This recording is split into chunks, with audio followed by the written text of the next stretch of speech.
koy def bu daaw bi vraiment loolu laa leen njëkk a wax ne kontaan naa ci parce que dama doon ñëw di def suivi garab yi vraiment réussite totale la kontaan naa ci bu baax cette fois-ci ren nag suñ ñëwee encore bëgg a defaat genre reboisement boobu lépp loo xam ne mën nañ ko dinañ ko def si kattanu yàlla di won aussi ne wax leen ne service eaux et forêt kontaan na ci kontaan nañ ci bu baax a baax parce que lu gën mooy ñu jëmbat garab suivi ko mu réussir te vraiment waa Méwél loolu lañ def cette fois-ci aussi ren aussi suñ ko naree def ak lu mu mënta mel dañ leen di gën a wóolu gën a am si ñoom wóolute ak kontaante wan leen ne lii dinañ ko topp ba mu sës war jëmbatal leen ay garab ñu ànd si population bi jëmbat ko kontaan nañ ci kontaan nag vraiment si acte bi tey di leen won ne leen aussi njëriñu garab pour population bi vraiment c'est quelque chose boo xam ne c'est très important su population jógee nag booy wane ne ñoom dañoo bëgg garab ak déforestation bii am tey si Jolof ngortal yi am tey si Jolof ñoom ñu jóg ne ñoom dañ ko bëgg a arrêté jóg pour ut ay garab ne leen lii dafa war a jeex nañ jëbbant ay garab pour affaire bi gën a dox service bi gën a naat gën ci bëgg a defar même ay forêt naturelle yoo xam ne si gannaaw kër gi ay mise en défense te yooyu yëpp soobe yàlla dinañ ci taxaw soobe yàlla incha allahu rabi kontaan nañ ci bu baax a baax. ñu am journée nationale de reboisement si arrondissement Yang-Yang surtout nag si village yu leen ne dëkk bii tey ku leen defaral journée nationale de reboisement man dinaa ci kontaan te bëgg nañ ko xam nañ ko bëgg nañ garab si la ñuy dund si la ñuy taxaw foo leen mënta fekk affaire garab rek la ñuy. asalaamaaleykum wa rahmatullah Nadou Dieng la chef de village bu Méwél Wolof wax dëgg mbégte laa ànd ak tey mbégte loo xam ne lii mi ngi tukkee njëkk ci agent eaux et forêt monsieur Diop bi nekk commune bu Yang-Yang boo xam ne bii biñ ko affecté fii ak léegi jógut di ñu dimbale jógut di ñu yee ci wàllu garab suñ gënee bëgg garab tey yàlla ak moom la ba daaw comme ni mu ko waxee léegi dimbale nañu ñu def reboisement ci biir dëkk bi këroo kër wax dëgg lépp luñ fa jëmbatoon yàlla def na réussir na te loolu dafa ànd ak jàngal gim ñu jàngal nu ni jëmbate garab ak nu ni yore garab loolu yëpp toir fakal la ñu ngi ko ciy gërëm moo taxit ren ji ñu bëggoon reboisement bu ñu continuer ko waxuma la biir dëkk bi waaye biir école bi nga xam ne dafa laaj espace vert mu gën a naat fi leen tàmbalee ci su waxtu wa jotee si yàlla demee ba indi ab tawam incha allahu taala nga xam ne foofa la jëmbat gën a yombe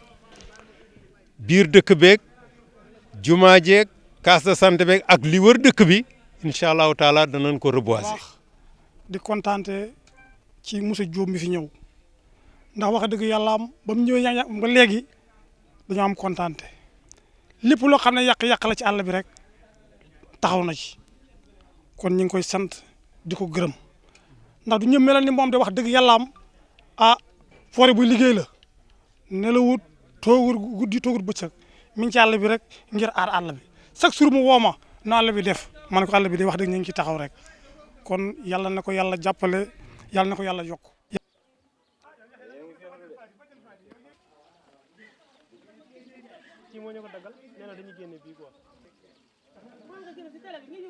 garab yi la ñuy jël nga naan génn def ñu dem def ko fi. bi ban la Yaxya bi parasol la parasol la tudd garabu parasol su màggee day mel ni parasol. ma koy jëmba sama yaay riitee fële taxawal.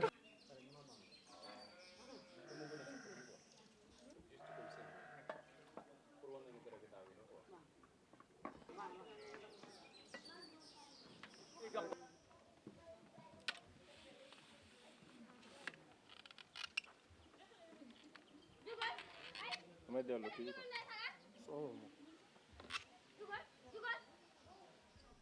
maa ngi tudd Ndeye Dia ñu di ma xam ci madame Niang maa ngi leen di nuyu yéen ñëpp tool bii na boo gisee ñu def ko maanaam copte lañ ko dugge woon biñ koy def teen lan daa roote ku ne xam na teen Méwél bi ko lañ daa roote tool bi tey diiran lu man ñetti at dañ daa roote ca teen ba ñëw def ko ci sareetu mbaam ñëw di roose tey ba yàlla indi ndox mbooleem nag tool bii nga gis fii boo dëkkee ci dëkk bi kër goo dem tool la ñun ñëpp jigéen mbooleem kuy jigéen am na tool boo demee nii dañuy jaay comme ni may jaayee xëy na man xanaa dama cee dese waaye ñoom ñi ñëpp am nañuy tool ku ne da doon jaay te buñ sañoon tim tool bi tool bu rëy lay doon boo xam ne ñun jéeg ji ñëpp ñoo koy bokk ndax xam ne lii barki démboo njaay la bëy yi dugg dañ koo yàq moo tax gis nga ñu jël sagar yeeg yi suñ sañoon nag ñu am tool bu mag boo xam ne jéeg ji yëpp dañ fay dem ñun ñëpp dañ cey dem kon kenn du def sa kër xam ne toolu kër mënut a yaa mënut a bëri suñ mënoon nag am nag tool bu yaa boo xam ne nii ñun jéeg ji yëpp suñ gu xëyee dem ca wala bu ngoonee ñu dem ca xam nga moo gën a rafet waaye nag lii la amaguñ ko ñu ne nañ def nii suñ sañoon it danañu dimbale ci tool bu baax danañu dimbale ci produit bi danañu dimbale ci jiwu yi waaw ndax léegi-léeg da nga ji ba pare muy am ay gunóor da am yu kenn xamul nooy def doo am doo produit wam xam nga nooy da ngay dëbb ci garab gi di ci suye ka wala sa tool yàqu xam nga loolu lépp ku ñu ci dimbale ñu jël waaw loolu daal loolu doo nga leen sonne ci tool min seytaani rajim bisimilahi rahmaani rahim maa ngi leen di nuyu yéen ñëpp kenn ku ci nekk sa teewaay ak sa taxawaay di leen nuyu ci turu Méwal man Mati Jaw laa tudd maa fi présidente jigéen ñi doon fi conseillère municipal Yaya léegi nag ñun ñi ngi yëngatu ci liggéey saabu yi bëgg ndimbal ndax tey saabu yi ñu ngi koy liggéey ban ko jàngee jàngal ma napp lañ koy wax ban ko jàngee ba léegi nag ñu ngi ciy def suñ kéemtulaay kàttan ndax jigéen ñi jàmbaar lañ te képp ku leen jàppale ñu dem ndax lépp luñ dugg lu ne suba ba ngoon ñu ngi ci bun ma nekk bun mënul ñu ngi ku ñu dimbale nag ñu jël ndaxte tey ñu ngi koy def te amuñuy matawaayam amuñuy moyenam soo déggee ma ne amuñuy moyenam mbir yi boo koy liggéey dafa dangaa war a am moyen ndax tey buy moyen ni amuñ xaalis bi ci war a dem amuñ ko yooyu yëpp suñ jafe-jafe la tey kii yiñ ko war a liggéey amuñ ko kopp yi rek lañ wut di ci liggéey saabu yi amuñ fuñ koy defar dañuy defar rek nii dëpp jaay mee jënd mi ñu ngi koy jënd ndax buñ ko liggéeyee ñu ngi koy jënd ci suñ biir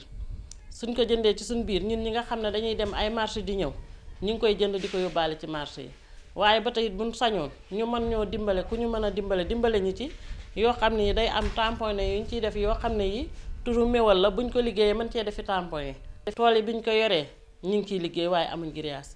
aali bi mu ciy demoon bi may wax ne ko dañoo defar suñuy ñag ci biir kër yi di defar pour def tool di roose mu ne ma Mati loolu métti na ba mu leen ci fekk bés bu ngeen amee ndox dangeen am grillage boobu ba léegi nag maa ngi toog di dégloo amaguñ grillage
ñun dañu jógee ba Dakar ñëw assister mbir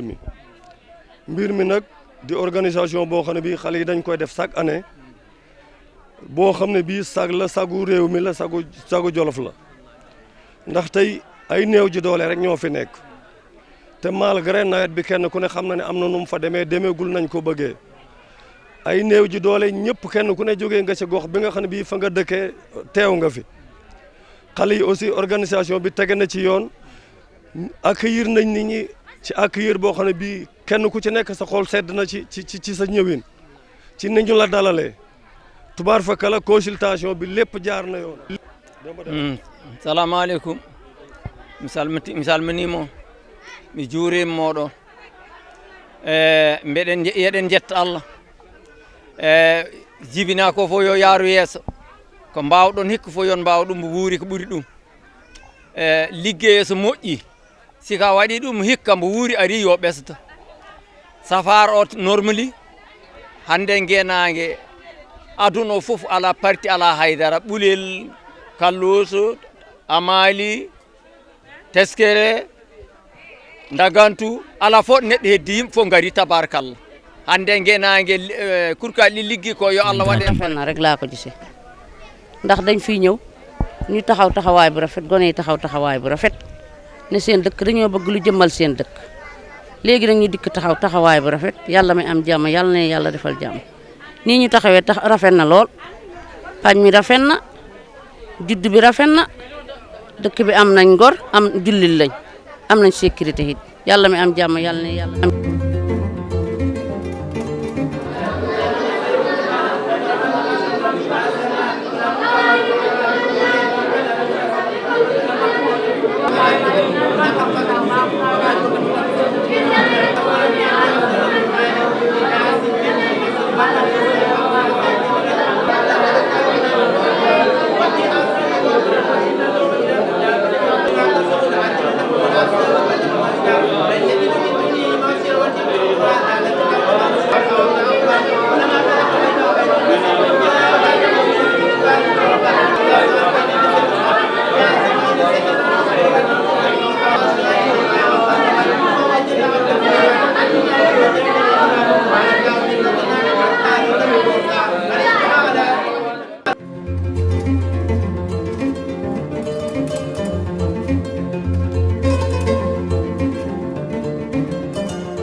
ku ne si doon fekkee ne koy dund la yal na yàlla def mu am barke lool képp ku xam ne aussi jàng na fi mu wuyu turu borom école bi ki nga xam ne moom lañ tuddee école bi parce que nit bu ñu demee ba tuddee ko dara rek def na dara kon école bi yal na wuyu turu borom képp ku fi jàngee yal na nga réussir te boo réussir aussi yal na nga fekk njariñi sa réussite di ñaan yal na ko ji kontaan nañ bu baax daal en tout cas ñoo fi nekk comme autorité représenté fi maire yaa ngi am na empêchement boo xam ne bii suñu demee ba ci discussion dinaa ko am parce que jokkoo nañ ñoo fi teewul aussi maire arrondissement bi yëpp ndax bàcc gële waroon na fee teew maire Mboula war na fee teew maire Kamb war na fee teew parce que ñoo bokk arrondissement bi kon maire yu yëpp ñu ngi leen di sant di leen gërëm di leen wax ne initiative bi nga xam ne jeunes yi Méoul yi def nañ ko ñoom kontaan nañ ci parce que xam nañ ne xale mooy yaakaar yi ëllëg te yéen ci yoon woo nga xam ne yoon wu baax la te ban xale lañ wax aussi xale yoo xam ne ay intellectuel la dajaloo booloo di yëkkatindoo di tegandoo pour lu soqali seenam dëkk kon yeneen dëkk yi nga xam ne ñoo fi nekk di ay jeunes ñëpp war nañoo copier ci jeunesse Méoul Wolof bii di leen sant yéen yi nga xam ne yéen initiative yi kontaan nañ bu baax ci yéen daal di leen ñaanal di leen wax ne ñu ngi seen kanam ñu ngi seen gannaaw.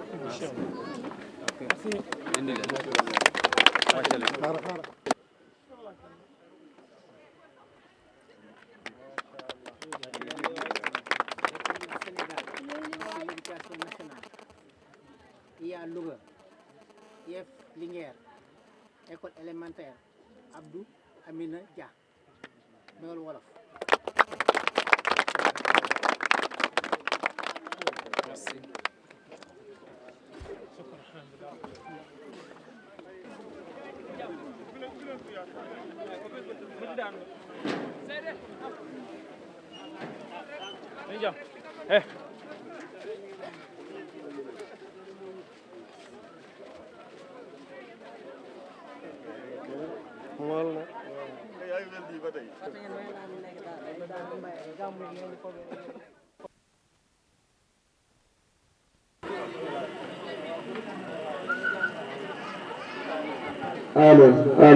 Allo.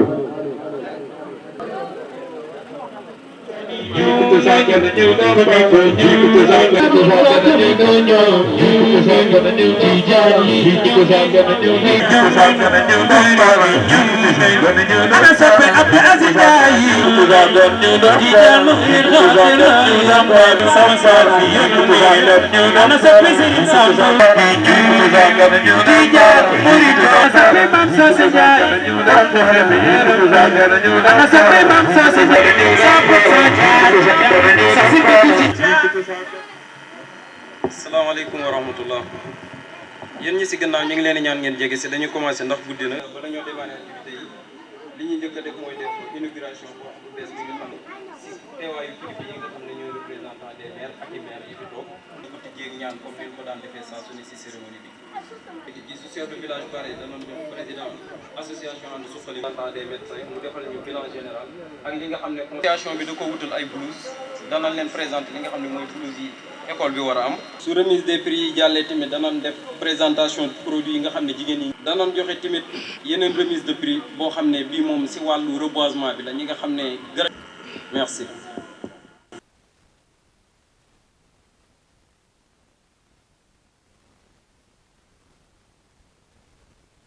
ci tabaski ji génn yàlla nañu ko yàlla def ñu fekke ko ay déwéni xanaa dañ ko baaxoo rek buñ ko tàmbalee ñuy tàmbalee ko ak raxi te yàlla def ñu def ko ay déwéni a'uuzu billahi min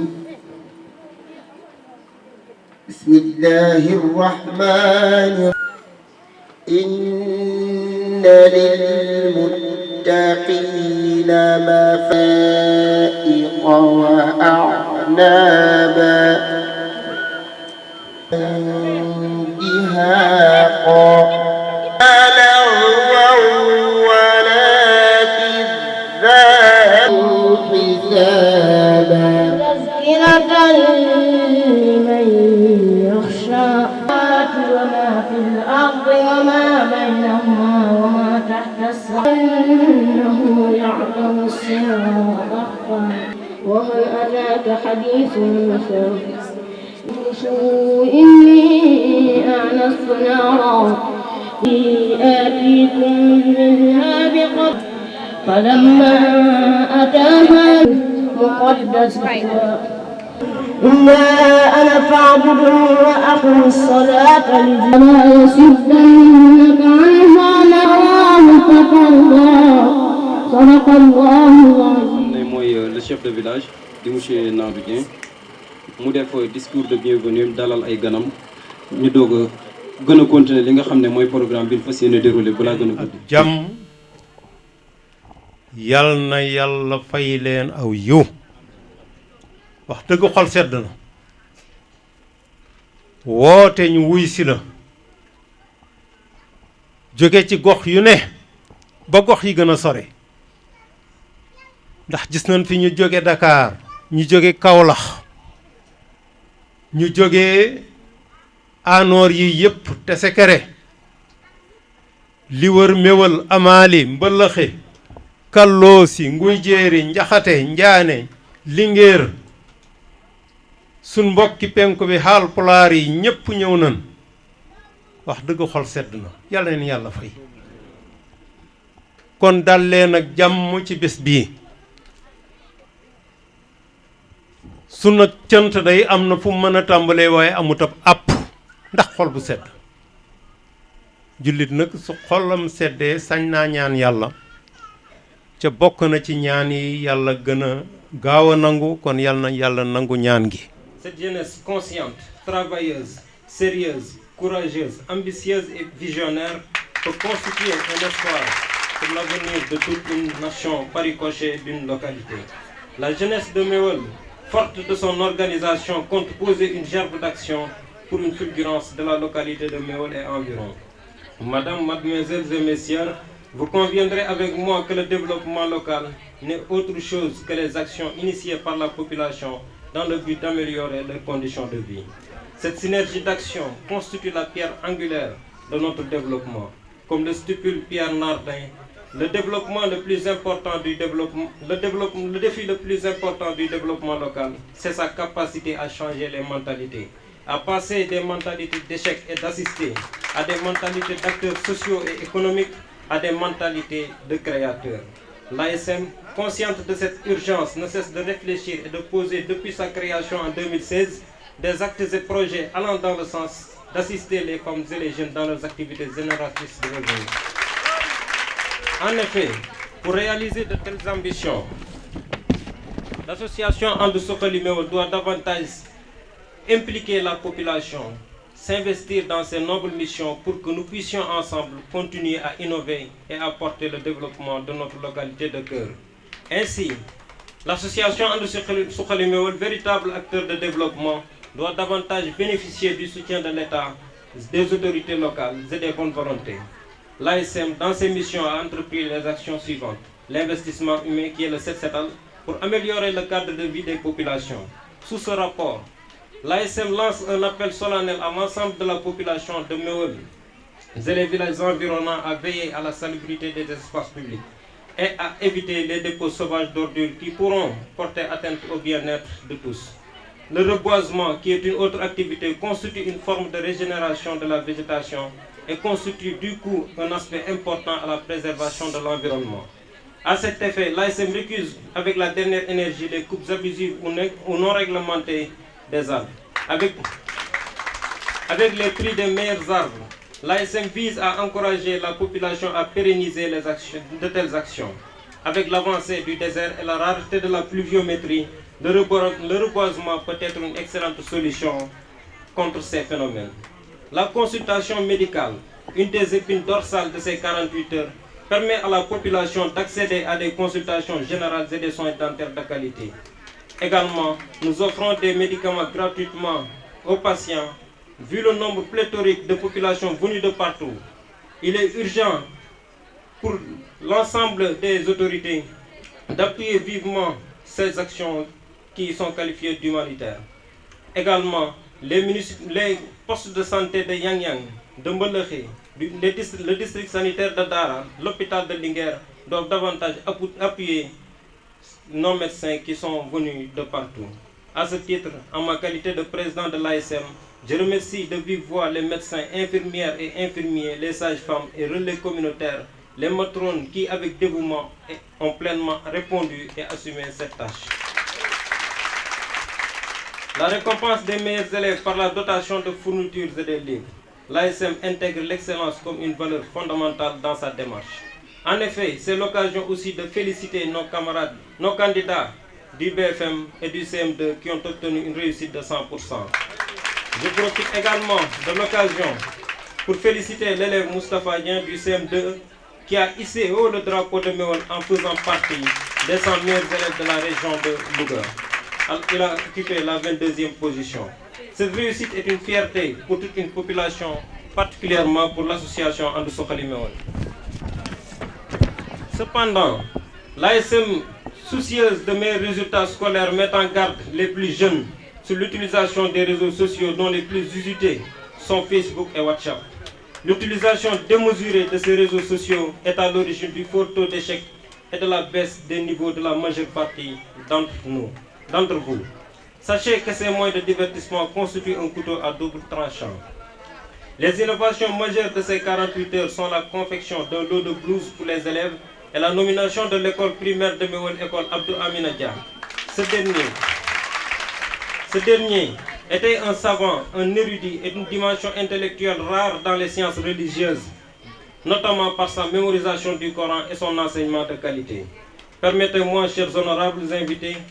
de remercier au premier plan les membres de l'association And Suxali Méouane, qui de jour comme de nuit n'ont cessé de penser et de mettre en œuvre des projets de société allant dans le sens de favoriser de meilleures conditions pour la population. C'est dans cette lancée que Dal Carnegie stipule: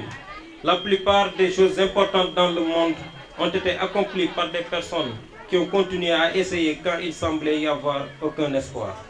Nos remerciements vont également à l'endroit de monsieur le ministre Aly Ngouille Ndiaye, monsieur le maire de Yang,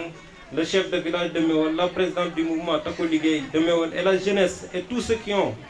contribué ou participé à ce que Méouane ait une eau de qualité et aussi un accès facile à l'eau. Aujourd'hui, nous avons l'esprit tranquille et nous avons envie d'entreprendre, ce qui s'illustre par les petits jardins qui fleurissent dans toutes les concessions. Rassurez-vous, chère population, nous ferons le nécessaire ou le maximum pour que Méouane ait un jardin, un grand jardin pour que vous puissiez entreprendre cette activité. Nous rendons aussi un hommage mérité au corps enseignant de l'école primaire de Méouane. Je veux nommer Monsieur Ba, Monsieur Dien et tous ceux qui les ont précédés. L'association And Suxali Méouane vous félicite vivement pour les excellents résultats obtenus et s'engage à vous soutenir dans vos missions. Nous félicitons également le GIE Takku Liggéey qui a remporté d'une façon consécutive le meilleur prix de fabricatrice de savon. L'ASM est très satisfaite de vous et vous encourage à conquérir d'autres titres. Monsieur, merci à nos voisins des autres villages qui ont répondu de la plus belle des manières à notre invitation. Merci également à tous ceux qui ont contribué de près ou de loin à la réussite de ces importantes journées. Vive le Sénégal, vive la commune de Yang Yang, vive l'intercommunalité, vive l'association And Suxali Méouane, que la fête soit belle.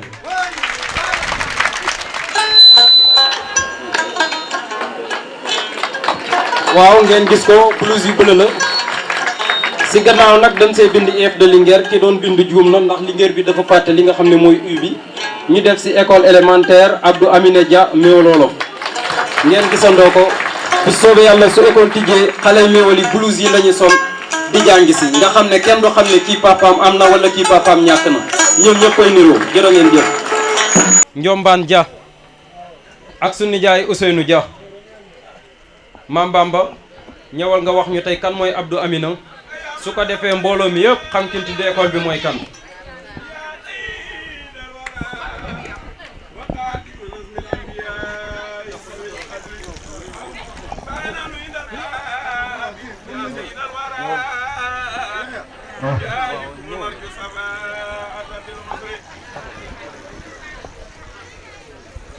moo tax ñu am lii ñu am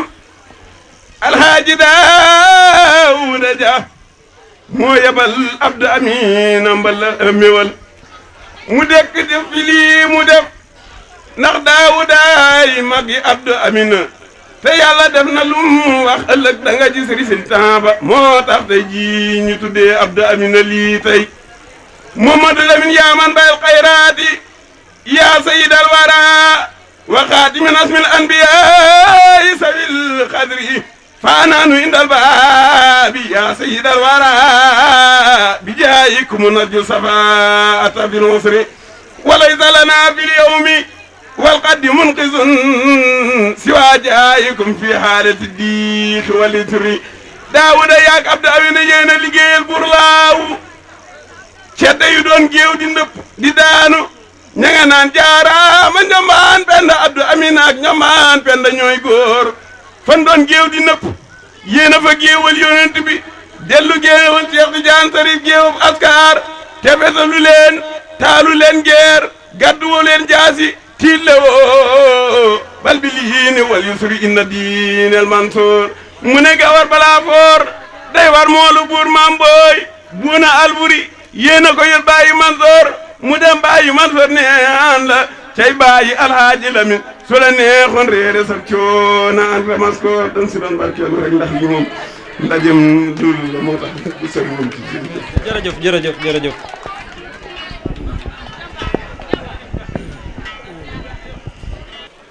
maa ngi leen di nuyu yéen ñëpp ci kenn ku nekk sa tur ak sa sant damay jéem nag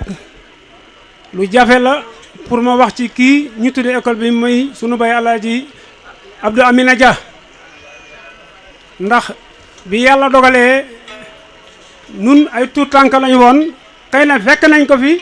waaye xamuñu woon ci moom lu bari waaye nag am na loo xam ne lii sunuy mag doon nañ ko waxtaane ñu doon ko dégg loolu rek ci la ñuy mën a sukkandiku wax ci liñ ci xam muy ni ko Njombaan waaye léegi góor gi Abdou Amina mbalaxe la dëkkoon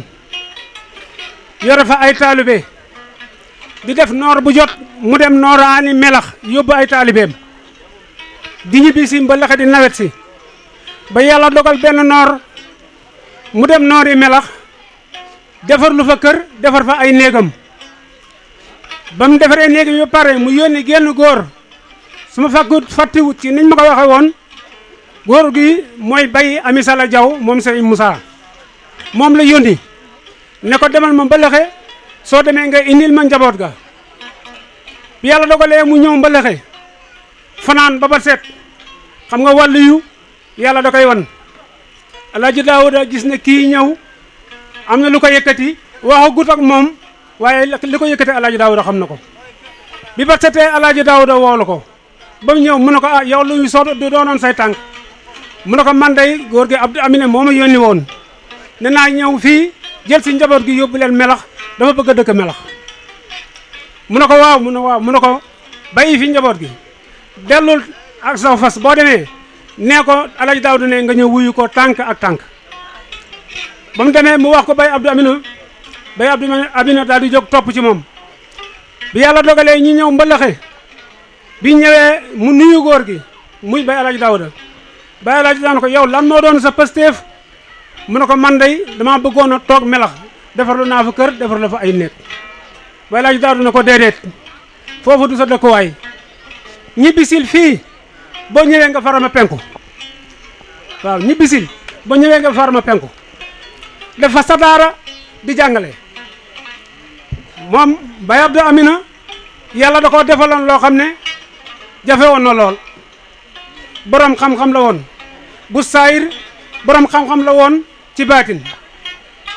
yàlla mi dogal mboolem tunu Jolof yi képp koo ci xam ne kii mokkal nga alquran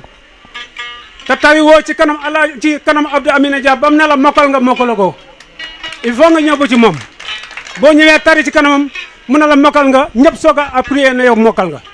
loolu ci ay jalooram la bokkoon yàlla mi dogal na ku yàlla mayoon la itam ndax njabootam ñoom ñëpp dalee na def ci ay daara ñuy ay boromi xam-xam am na ci luñ ma ci nettali loo xam ne nii sama doomi bàjjen bi nekk fii moo ma ko nettali ndax booba man xameeguma dara sax booba Moustapha Dia muy bàyyi xale yee moo mujjoon yor daara ji fii bu masaan di tari alxuraan bu nit ñi reeree ba pare Moustapha Diop booba fii néeg biraan nekk mbool ci suñu kër ku xam suñu kër fii néeg biraan nekk foofu la néeg bay Abdou Amina nekkoon néeg Moustapha nekk ca peggi séng ga séng gi ci wann gu Moustapha la nekkoon bu Moustapha di tari alxuraan buntu néegam lay déparé bay Abdou Amina day dar nga ba ci buntu néegam mu toog Moustapha di tari di jëm ci guy yele moom lay fanaane di dem di ñëw balaa ba seet mu jeexal kaamil bi araf wum ci yàq ak fu mën a toll bu ñëwee ba doom ne danañ ko araf sangam ba nga ko tolloo loo wax mu waxaat ko mu ne ko du noonu waxaatu nangam loolu xam ngeen ne may ak yàlla la ndax ku toog ci néeg kuy tari di la romb di dem ba ci guy yële mën naa toll foo xam ne fii mën naa wax loo xam ne yow doo ko dégg waaye nag boo miinee alxuraan mokkal alxuraan araf boo dégg bu fekkee ne tëb nañu araf ba ca war a tegu rek da nga ko xam loolu lañ jotoon a xam ci moom li nga xam ne lii moom la suñuy mag nettali woon Moustapha itam tegoon tànkam fi góor gi tegoon tànkam tabarakallahu masha Allah jàngal na fii ñu bëree bëri Moustapha Dia jàngal na leen man ci laa bokkoon waaye dafa tolloog dama fee dal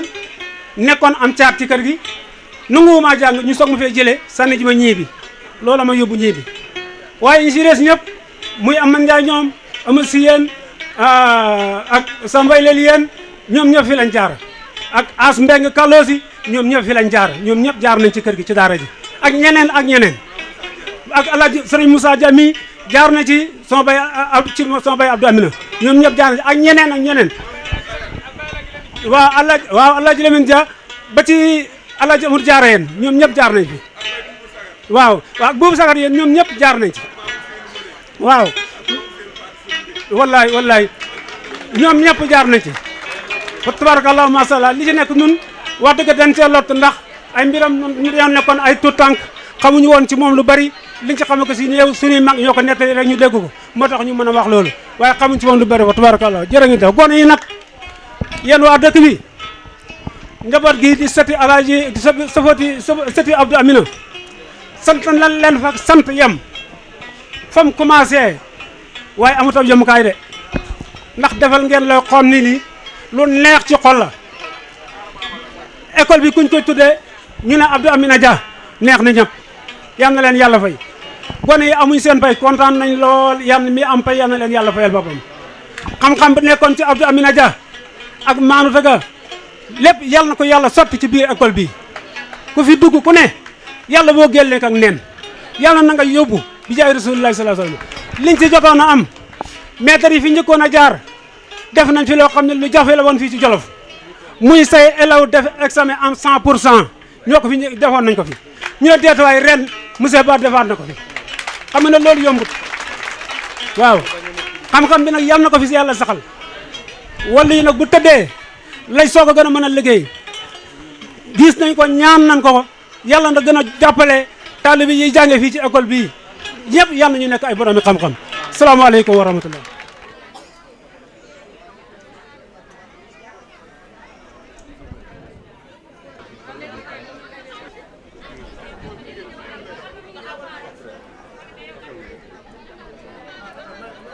waaw attaa ngi nii sax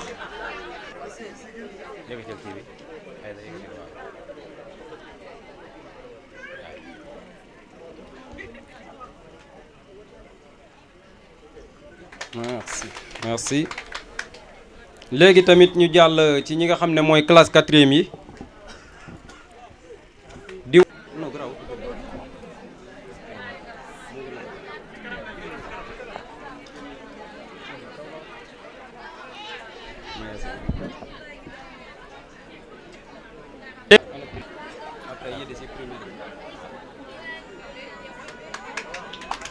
jërëjëf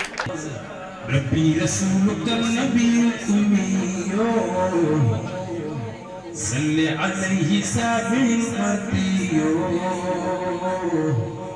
هدى بصير ومبشر نذير والطاهر الدار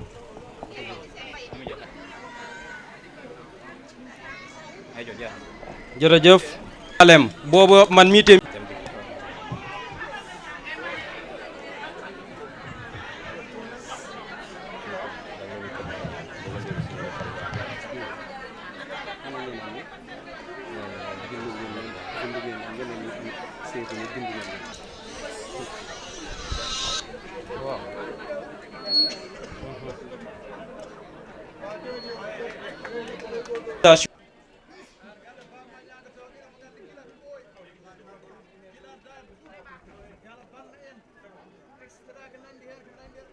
jërë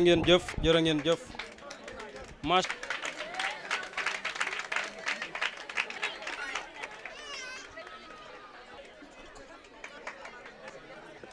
non symbolique rek jox ko tuuti rek de façon symbolique de façon symbolique rek de façon symbolique rek génn quoi.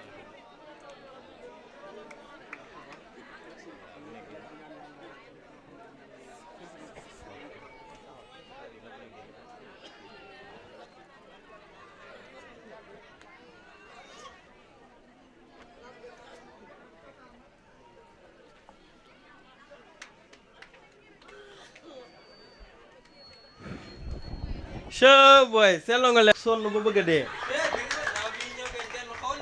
waaye ren moom tarkal la koo ci xool mi ngi jekk ndeysaan xool leen rek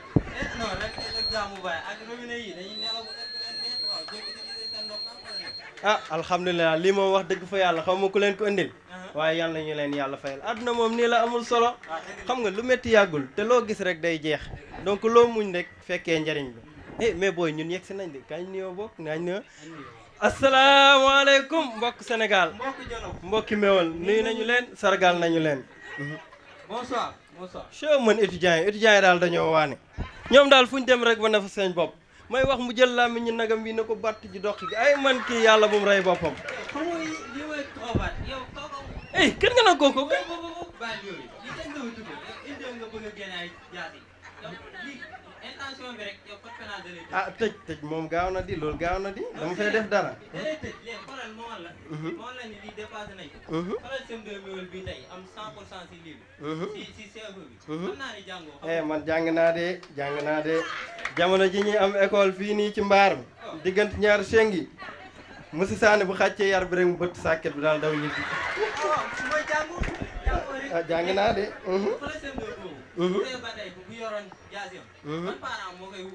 déet kenn kay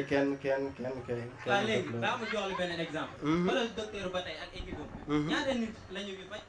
bëri na de bu jëloon jaasim teg ci taawal ji kan moo koy ñëwee bay ñëw mu ngay consulter déet kenn kay jaas kay day lore waaye defar ñoom moom wax dëgg fi yàlla cant ak ngërëm ñeel na leen dañoo denc jaas ji daal di génnee big bi ñu ngi jëriñ seen bopp jëriñ seen réew alhamdulilah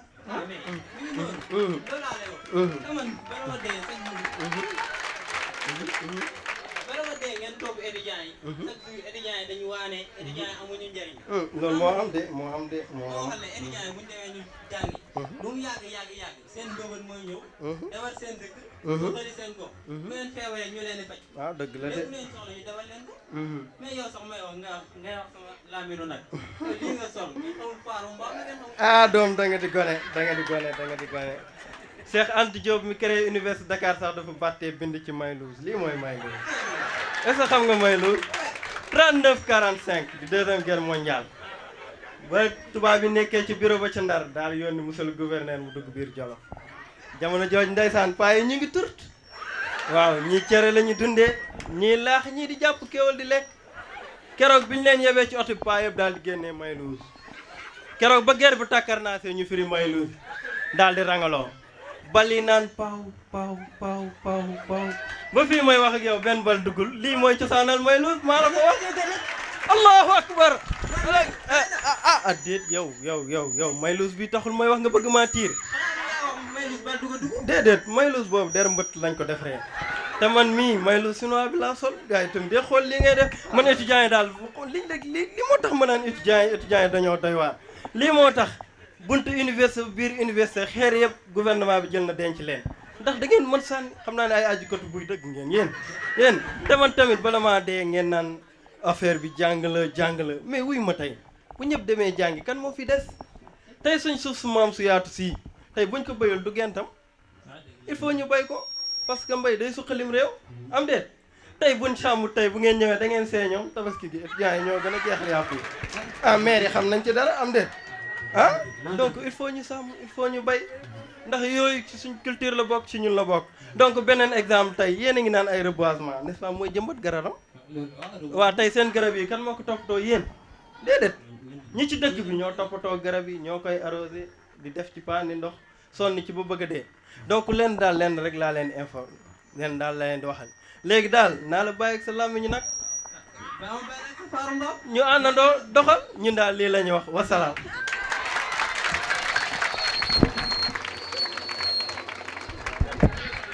macha allah macha allah wax dëgg fa yàlla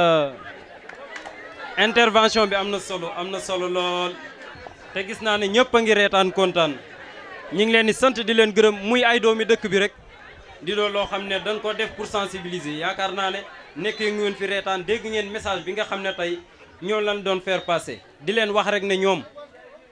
ku munta doon amut kiy jàng amut ouvrier bi amut baykat bi amut maçon bi dañ leen di xamal ne rek ñëpp am njëriñ ci société bi ndax tey ñëpp su ne dañuy dem jàngi kenn jàngut maçon ku bëgg a tabax kër doo am foo tabaxee tailleur bu sufa nekkut ku bëgg a sol doo sol di leen wax rek ne société wala développement c'est un ensemble et ça doit être inclusif ñëpp a siy jàpp bu kenn xeeb boppam si dëkk bi xeer ba ngay toxal fee wala mbalit ma ngay jël ne naa ko sotti fële pour luy jëmale dëkk bi kanam la bul jàpp ne kat man lii waruma koo def diw moo ko war a def ndax moɗon bandiraɓe caggal nde jettuɗen allah julɗen e nelaɗo men sallllahu alayhi wa sallam en jetti sernaɓe meɗen en jetti halifaɓe meɗen diine halifaɓe meɗen aada en jetti kadi ɓeɓe tawɗen ɗo ɓe jaɓɓiɓe men bismiɓe meɗen haysen bismaka ko enen ko fotɓe bismeɗe jeeyi ko fotɓe bismade jeeyɗen en jetti monsieur le chef de village baba men Nadou Dieng en jetti ɗum kadi en jarni ɗum en jetti association And Sukkali Mewel en jetti kadi mbeɗa yetta kadi mes chers collègues les relais communautaires mbeɗa yetta kadi sama chef madame Guèye Awa Mbeng sama chef sama doom ndey foog ma sant ko ma gërëm ko parce que ku ma jàppale la ku ma bëgg la te ci sant bi laa bokk maa ngi gërëm ñëpp maa ngi sant ñëpp association And Sukkali Mewel maa ngi di gërëm di leen sant di gis naa seen taxawaay seen liggéey maa ngi sant ñëpp ndax mënuma wax fu mu rek ni mënuma wax mënuma wax. asalaamaaleykum maa ngi leen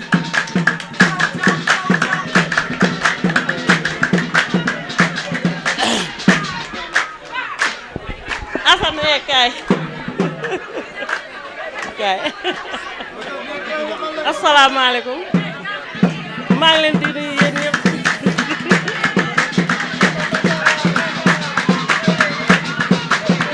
waaw merci jërë ngeen jëf jërë ngeen jëf jërë ngeen jëf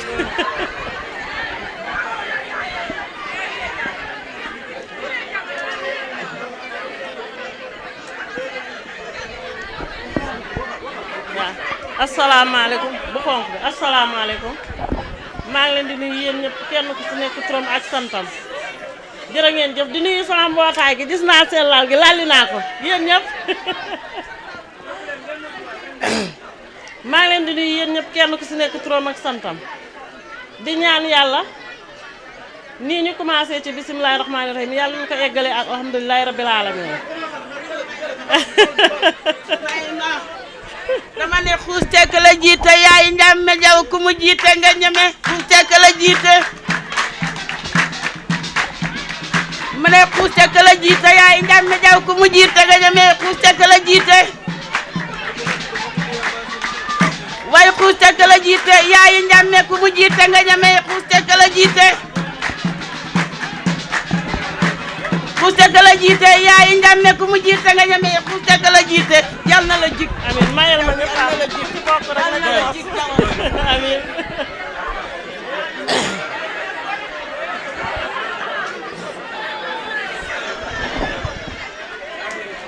maa ngi leen di nuyu yéen ñëpp kenn ku ci nekk turam ak santam nii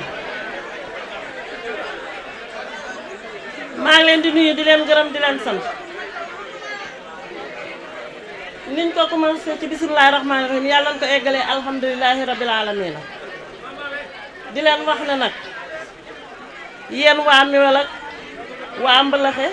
waa Kàlloosi ak fu ñu mën a jóge ak suñu mbokk yi fu ñu waaye mën a joxe rek maa ngi lay bisimila ndax tey dañ ne Mewel waaye ñëpp a ko bokk bés bi commencé nañ ko waaye képp koo xam ne kii rek sax na bopp ci diwaanu bi rek commune yaa ngi commune Mbalaxe ba ci Kàll kenn desut ñëpp ñëw nañ kenn ku si nekk ñëw na feeg yéy naan kenn ku si nekk ñëw na feeg taxawaayam ak séesam yàlla na leen ko yàlla fa yow yiw ma di leen xamal ne nag ñun waa Mewel maa ngi ñaan ci yàlla lépp li ngeen dugg ci sombi ko ci lu baax ak keneen muy feneen yal na leen ko yàlla jàppale te defal leen ko yiw ndax gone yi takku nan jàmbaar lan maa ngi leen di ñaanal nag fan bëgg a egg yàlla na fa egg ñun ñooy seeni yaay nag ma walbatiku di gërëm waa dëkk bi su ma paree door a jëm si suñu ministre yi kii Ali Diop ñoom ak monsieur le maire waaw ndax tey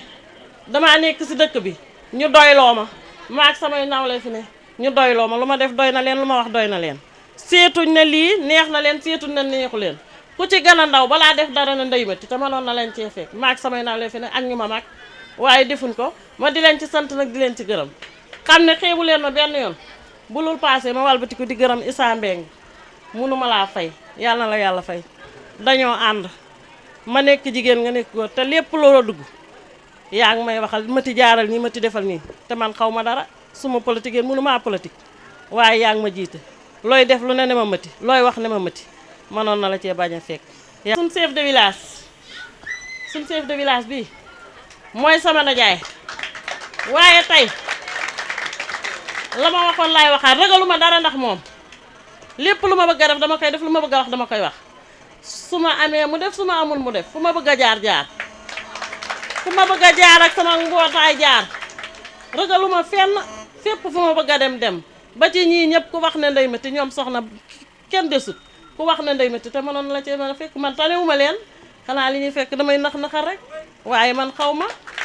léegi nag ma leen di xamal ne waa Méwal yii ku leen jàppale laa bëgg maa leen jiite di seen meeru groupement ma bëgg ku leen jàppale yéen ñi nga xam ne yéenay ndawu dëkk bi yéenay dem fu ñu sut ma bëgg ngeen jooytul ñu jàppale ñu ndax ñu ngi liggéey suñ saabu yii maire baa nga ne danaa ko woo mu ñëw ndaxte tey ñu ngi koy liggéey te amuñuy moyen yooyu nag lan bëgg ku ñu ci dimbale ñu ngi koy liggéey amuñuy moyen ndax tey booy liggéey te amooy moyen doo dem ñu ngi nii am na ndox bëgg nañoo roose amuñu grillage lu ñuy def lu ne ci suñ biir kër yi lañ def ay parawaal di ci roose léegi nag ma xam ne yéen ñi nga xam ne yéen a ngi dem fu ñu sut daal ngeen dimbale ñu képp koo xam ne mën nga ñoo jooytu dimbale ñu may ñu grillage nga dimbale ñu ci wasalaam.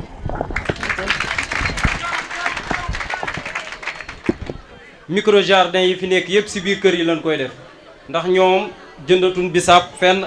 kaani dañ koy ñoral si kër gi salade dañ koy ñoral si kër gi te koo si dugg këram nee nan ay parawaar ak i moustiquaire lañ jël di ko clôturer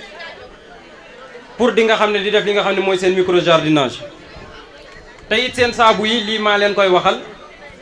ku leen mën a jàppale man leen a boole koo xam ne tamit da leen di defal marque ñu def marque di jaay marque Méwal ndax wax dëgg fa yàlla 2 fois ñuy jël meilleur prix si produit yi nga xam ne dañ koy defar kon lii mérité nañ ñu def ko marque di ko gën a commercialiser defal leen si ay emballage yu nice boo xam ne dana am marque bi di wane ne saabu bii kët ñi ñoo koy defar ku ko soxla da nga xam fan koy wutijee suñu yaay yi ñu ngi leen di sant di leen gërëm yàlla na leen yàlla taxaw te wax dëgg fa yàlla garab ku ko jëmbat dafa laaj nga koy suuxat ñun nag benn formule lañ jël mooy garab yi suñ ko fi jëmbatee dañuy fexe ba garab yëpp di màgg si ni mu waree te loolu dañ koy teg si loxoy nit ñu tuddee woon ko daaw chaque père de famille 2 arbres ñu indi woon 2 qualités différentes am na si ñoo xam ne wax dëgg fa yàlla ban constaté gis nañ kat ne ñii am na entretien bi si war garab yi ña nga màgg si ni mu waree moo taxoon tey association bi jënd ñaari saako ceeb yee fas yéenee koo jox tey ñeent ñi nga xam ne jàpp nañ ne seeni garab moo ci gën a màgg garab yi tamit ñu fi def bu soob yàlla déwén ñin ko jox dana leen fas yéene jox prix lii dañ ko indi rek juste ba nga xam ne symbole la dañuy woo léegi ñaari façon garab la benn garab bi garabu parasol la koy olof yi wax ki nga xam ne moo jël meilleur prix bi ki si topp di Faati Dia bàjjan Faati ñëwal Naaru Dieng xam ne mooy garab yi navedaay yi ndax andi woon fii navedaay meilleur prix bi ki ko jël di Arona Ba Arona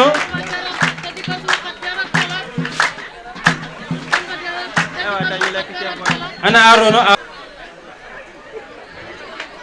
ak ki nga xam ne mooy Bamba Dia ñoom jàpp nañ ne seeni garab ñoo gën a ràññeeku ci garab yi ñu jëmbatoon daaw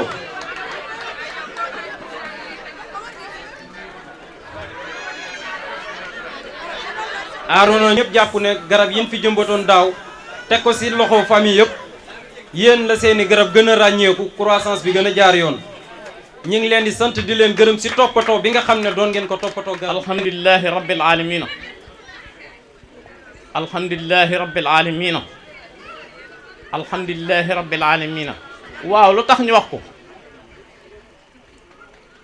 buur bi ñu fi teewaloon daaw teewalaat nu fi ren il faut ñu sant ko gërëm ko ne alhamdulillahi rabbil alamin e di nuyu bokk yëpp góor jigéen mag ndaw pël olof bawun kenn di ñaan ndaje mii yàlla nañ ko fi daje déwante bu kenn manki yëf yi kët dañuy wax saf xoram ñii na saf waaye man damay na ba xërëm saf na sàpp ba xërëm yàlla bu ci cat am cër barki yonente bi sallallahu alayhi wa sallam e mu mel ni man damaa gis ne ànd suqali méwal lañ tudd waaye nañ ci teg ànd suqali bokk gi ànd suqali méwal waaye ànd suqali bokk gi ndax ku ne xam na ne tey dëkk yi wër méwal fu sori ak fu jege ñu bari teew nañ fi ñu bari xam nañ ñun xamante woon ñu bari xam nañ ñun xamutoon te loolu kat day yokkuk bokk te xamee jàmm dong la kon yàlla nañu yàlla doolee dimbali. di si teg adjoint au maire de Mbeuleukhe tonton Aliou Diop di si teg le représentant maire de Yan di sama maam Issa Diaw Issa Mbeng di si teg le secrétaire exécutif du CDS de Mbeuleukhe monsieur Boubou Niang di ci teg aussi le représentant de Maram Sall di Ousmane Diaw di si teg aussi le représentant de monsieur Ndongo Niang di Papa Lamine Gueye di nuyu sama ASC yi nga xamante ne ñoo fi nekk ak matron yi Ndey Dieng Soxna Ba Maam Soxna Dia di nuyu jigéen ñi nga xamante ne moos ñooy samay mbokk nag waaw di leen beral loxo bu baax a baax a baax di nuyu aussi association ànd soqali méwal wolof di leen wax ne di leen gërëm di leen sant suñu gërëm si ñoom am na commencement waaye amul fin ndax lii ñu organiser nii yombul jóge ba dajale sa ay moyens dugg génn ku ne xam na ni organiser journée médicale yombul ndax force nga am ay moyens yu bari pour mën a satisfaire li nga xamante ne moom nga bëgg a am kon boog ñi ngi leen di gërëm di leen sant bu baax a baax a baax di sant aussi docteur Ba et son équipe parce que vraiment liggéey nañ fi liggéey bu mucc ayib man nekkuma fi woon depuis ce matin parce que malaat yi ñoo ma téye woon mais wax dëgg yàlla am li ñu fi liggéey muy bilan bii ñu ma jox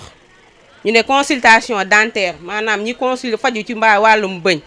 ñu ne am nañ ci 90 ñu ne extraction dentaire ñi nga xamante ne moos dindil nañ leen bën am nañ ci 58 ñu ne consultation générale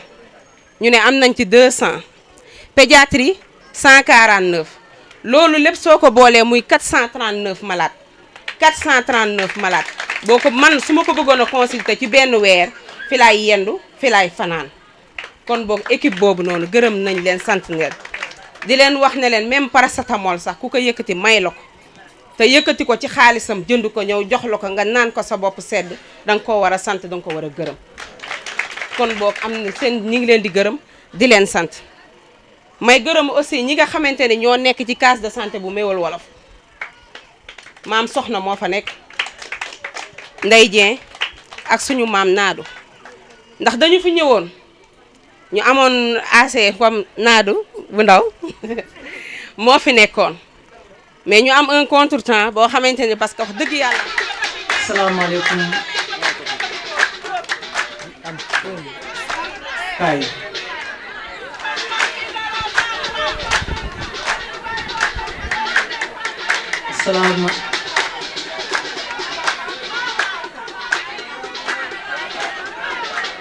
jërëjëf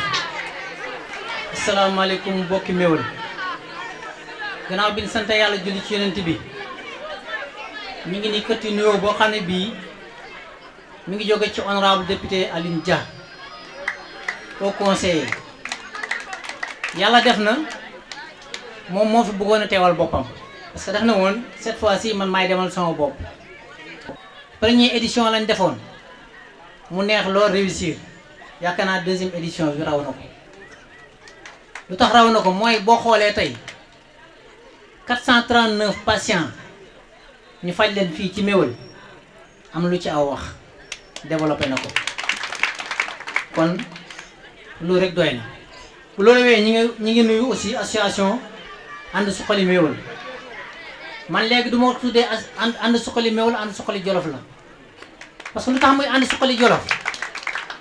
ay jeunes yu dajaloo di ay cadres te kenn ku nekk xam na ne dëkk bu nekk ña fa dëkk ñoo koy defar ñu am conscience buubu dajaloo booloo di yëkkatindoo di tegandoo nekkat ñun lu suñu ambition yëpp mooy na Méwél na Méwél suqaliku na Méwél réussir dama yaakaar ne képp koo xam ne ki yaa ngi ci arrondissement Yang-Yang bii war ngaa copier ci jeunesse su Méwél bii li may wax ne gone du teree baax gone du teree bëgg lu baax mais day am ay objectifs yoo xam ni ay vision nit day am transfert la li ngeen def ñun maire yi ñoo ko waroon organiser financer ko organiser ko ba population bi yëpp kenn ku nekk jot sa ak sa yelleef ci wàllu faj mais yéen bu ngeen nekkee ay xale dëkk ci dëkk bi jël seen xaalis jël seeni moyen jël seen temps ñëw def ko ci dëkk bii benn paracétamol kese bu ngeen ko indi woon jox ko kenn nit mu faju si amuñu seen fay kon vraiment association bi ñu ngi leen di gërëm di leen sant.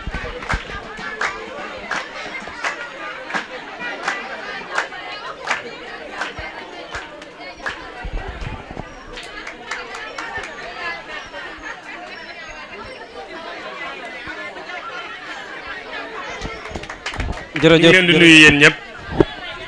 ku ne sa tur ak sa sant di leen balu àq di leen bal àq di leen ziara ci julli gi ñu jóge muy weeru balonte àq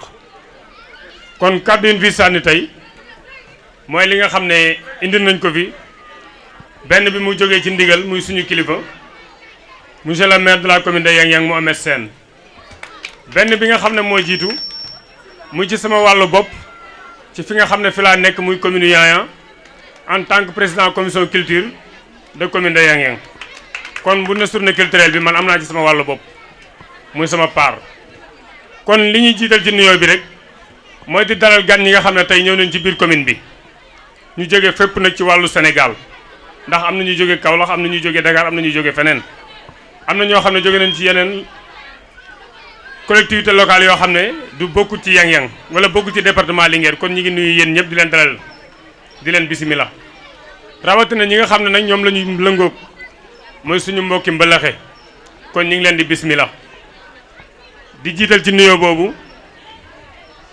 représentant maire de Mbalaxe monsieur Ali Diop kon ñi ngi lay wax bismillah di ci toftal ki nga xam ne tey muy Ousmane Diaw mu taxawal fi Maram Sall kon kooku ñu ngi koy bismillah ci commune bi di dolli ki nga xam ne Grand Lamine mu préfet santé bi moom it ndongo ñaa ñu ngi lay bismillah yow it ci commune bi ak ñeneen ñoo xam ne ñëw nañ fi kon yéen ñëpp ñu ngi leen di bismillah ki nga xam ne tey nag moom kàddu yi muy monsieur le maire yebal ma fii Mohamed Sène ku ne xam na ne daaw ci waxtu wi teewoon na fii kon tey ñëw fi moo ko gënaloon waaye suñu borom nag mooy dogale nu ne kon xam na tey lii moo war a am man nag ndaw naa ci taxawal waxal ko fii waaye nag yàlla moo def ma bokk ci équipe am muy ci 40 conseils yi nekk ci commune de Yang-Yang kon tey su ma ci tànnee ne naa ko taxawal fii kon vraiment ma wax ci dana métti lool wala dana diis lool waaye nag ndaw day jéem rek ndam ndigal la loolu moo tax ma taxaw fii tey kon conseil commune Yang-Yang yëpp ñi ngi ci ginnaaw ñi ngi leen di nuyu ñoom ñëpp rawatina doyen naadu mii tey ku ne xam ne tey suñu commune tey moo fi kilifa gi même maire ci boppam kii moo ko yilif su na ko bàyyil mu bay su na ko defal mu def su na ko noppil mu noppi kon tey su ma taxawee ci kanam di wax dina diis waaye nag muy mag mu am solo ci commune bi ñu ngi koy ñaanal yàlla yàlla na ko yàlla doole jàppale yàlla na yàlla fekku fanam yàlla na ko fi yàlla yàggal kon loolu ñu ngi koy ñaanal doyen li nga xam ne tey ñu ngi koy sànni rek ci waa Mewal kon yéen a ngi def ay jéego yu rafet vraiment rawatina groupement bi kon tey li ngeen fi présenté woon daaw ngeen jël ci première ci commune bi kon ren ngeen jëlati première Ndeye Mati yaag sa groupe ñu ngi leen di félicité foofu di leen encouragé foofu kooku jërë ngeen jëf ñi nga xam ne tey ñoo ay docteur ñëw fi ñoom it wax dëgg yàlla def nañ fi résultat yu am solo comme ni ko ñëpp waxee compétence transférée la tey ñoom suñu dikkee jël seen alal ak seen am-am comme ni ñu ko waxee bu doon benn paracétamol sax ñun commune bi jëriñ nañu ndax fond dotation bi bu jénnee di poste de santé bu yang-yang dafa am lu ñu ciy def kon loolu tey ñoom su yegsiwul fii ñoom ñu jënd ko def ko ci dañ leen ciy sant di leen ci gërëm ci wàllu santé kon yéen ànd suqali Mewal am ngeen jërëjëf ci loolu kon ñu ngi leen di sant di leen gërëm ci wàllu woowu lépp loo xam ne nag ay tawat la fii yu fi ñëw war a dem ci kilifa gi muy monsieur le maire incha allah dina ci jot kon ngeen xamee ko noonu na mel ni moo fi taxaw lépp luñ fi def ak lépp luñ fi wax incha allah dina ko jot kon loolu moom it mu ngi leen di sant di leen gërëm ñi nga xam ne tey ñoo fi def lii wàllu santé bi am na solo lool wàllu éducation li ngeen teg fii ay prime jox ko xale yi vraiment kontaan nañ ci vraiment ñi ngi leen di ñaanal yàlla bu déwénee yàlla na yokk xale yi nga xam ne am na résultat yu baax yoo xam ne am nañ ko fi ah vraiment dañuy sant jàngalekat bi bamee ndax lii rek la ñu soxla ci suñu commune sa commune dem jénn tey am lu bari wala mu raw ca la ñuy def kooku vraiment mbégte la kontaante la rawatina élève bi nga xam ne tey 22 personnes yi nga xam ne ñu ngi ci région Louga bokk na ci mu bokk ci Mewal bokk ci suñu commune kooku incha allah dana am loo xam ne commune bi dana ko yëkkati defal ko kon loolu dinañ ko def incha allahu rabbi kon vraiment mbégte bi am na fu mu tàmbalee waaye amul fu mu yem ngeen xam loolu ndax Aliou Diop kat foog naa gars yi sa commune la ñuy dugg waaye am na lu ñu fay def bu mu dem ba mu yàgg nag ngeen ne kat taxaw leen ñu am ñun leen wàññi wala nu leen def bàyyi leen ñu rek ñuy dugg di gën a jël kii loolu ngeen jàppale ci ndax ku ne xam ne commune Yaya ak commune Mbalaxe baye boo su ma ko waxee nag ña ngeen di jàpp ma waaye ku ne xam ne ci rek soow lañ kon loolu yàlla moo ko def ndax ñaari commune bu ñu bokkee benn secrétaire bokkul lépp kon kooku dañ leen ci sant di leen ci gërëm bokk ay école bokk lépp ñun ñoo ko bokk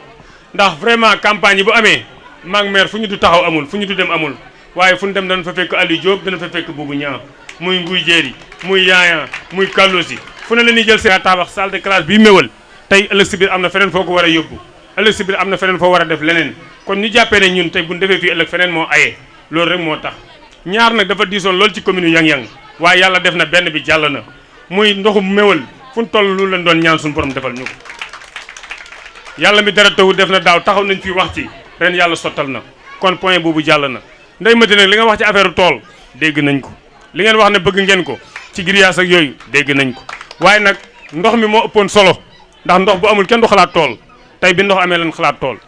ndox mi nag yaakaar naa yàgg nañ ko ñaan taxaw nañ fii ministre bi toog fii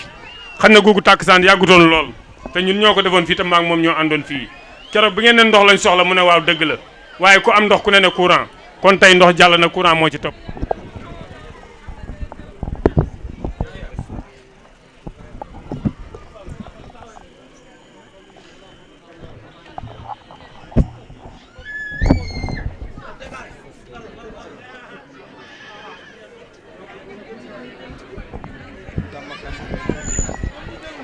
di leen sant yéen ñëpp rek di leen gërëm wax dëgg fa yàlla toogaay bi yàgg na di sant ak gërëm ñi nga xam ne def nañ déplacement bi yëpp rawatina suñ mbokki waa Mbëlëxe yi ku si mel ni Maram Sall wax dëgg fa yàlla jot nañ si participation am ndongo ñaa jot nañ si monsieur le maire ñoom ñëpp gis nañ li nga xam ne defal nañ ko tey waa Mewal kontaan nañ si ñu ngi leen di sant di leen gërëm. gërëm sama jeeg ji damay gërëm salaamaaleykum yéen waa Mewal maa ngi leen nuyu nag waa ne jéegi njaxeen laa njëkk a nuyu jéegi njaxeen xaw ma fu grand naa du nekk di ma dégg ak garaxamu saf waa ne jéegi njaxeen yal na leen yàlla lafal cat samay jéegi bopp yi lan de man de